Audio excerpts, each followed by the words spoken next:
This week, I've got two films. I've got Skyscraper, which stars Dwayne "The Rock" Johnson, who I am very vocal about being my favorite actor, and he can do pretty much no wrong in my book. And I don't think Skyscraper necessarily does wrong. It just doesn't go above and beyond, and I think we've come to expect a lot from The Rock in terms of action or comedy or even drama, I'd say, but this is just kind of like middling in the center. It stars The Rock, or Dwayne Johnson, since he's being a serious actor in this, and he plays a former FBI, I don't want to say agent per se, it's kind of a little unclear.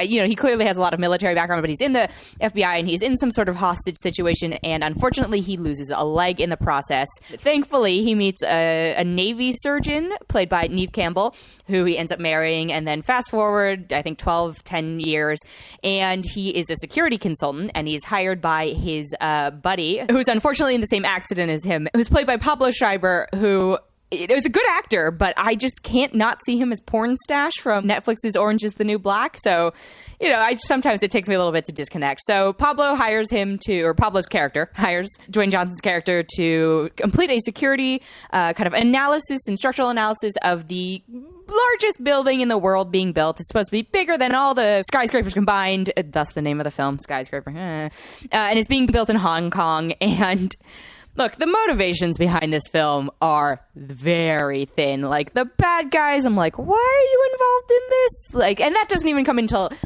maybe 2/3 of the way through the film. So this is really just The Rock has to save his family. So the bad guys in the film clearly are not above kidnapping children or murdering families. And so The Rock's family happens to be in this giant skyscraper when these crazy villains take over and set it on fire. So I think most people are probably familiar with the crazy poster where The Rock is jumping from a giant crane into a burning building. And it's like, okay, well, one, somebody did the math on that, and it seemed very wrong in terms of trajectories, and he should be squished like a bug or like flattened out like a pancake on the ground. But, it's the movie, so we'll chalk it up to fiction.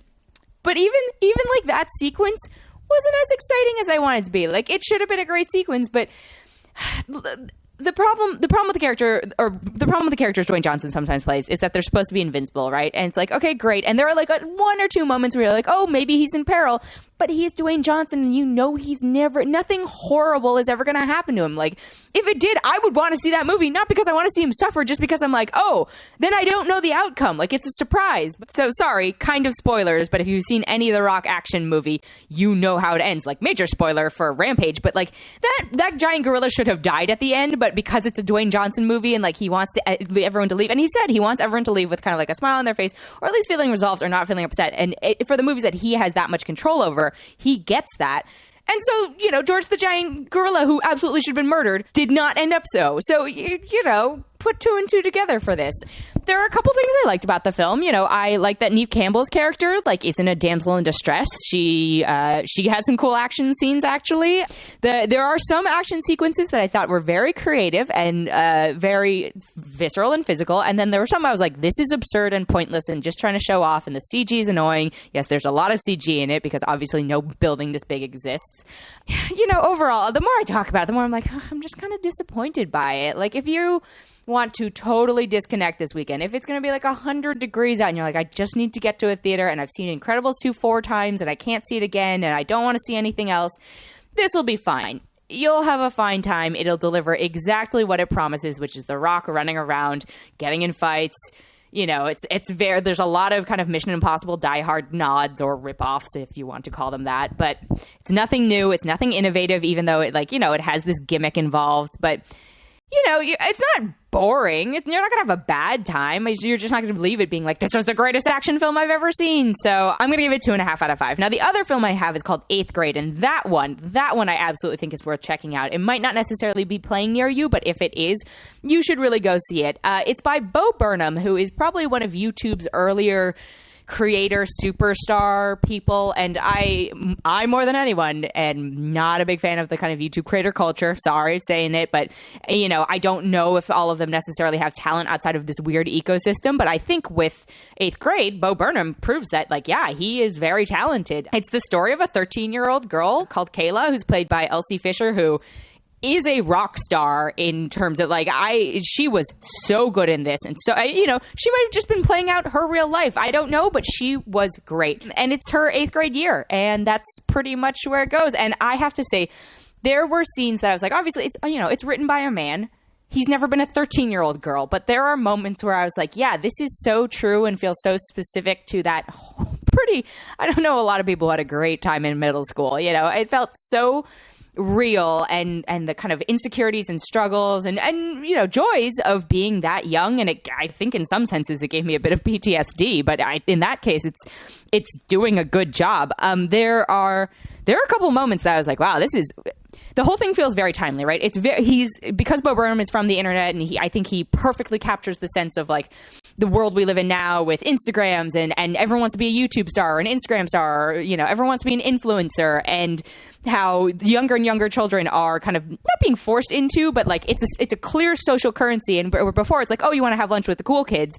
Now there's literally a number to being a cool kid. You know, oh, you have 1,000 followers, you have 10,000 followers, you're the cool kid. Whereas, oh, you have 2 subscribers or 2 views, you know, you're not the cool kid. And that is unfortunately the category that the character of Kayla falls into. And it's, you know, it's scary. I'm like, I don't have kids, but I'd be terrified to raise them in this day and age. But anyway, it's really worth checking out. There are it's not a perfect film. There are a couple things that I don't know if I took issue with them, but I wish that they'd resolve, because so many parts of it were so well done. I wish that the whole thing had been consistently so. Like, I think the end kind of cops out a little bit. Like, it's a very like neat bow at the end, and I felt like the character deserved more than that.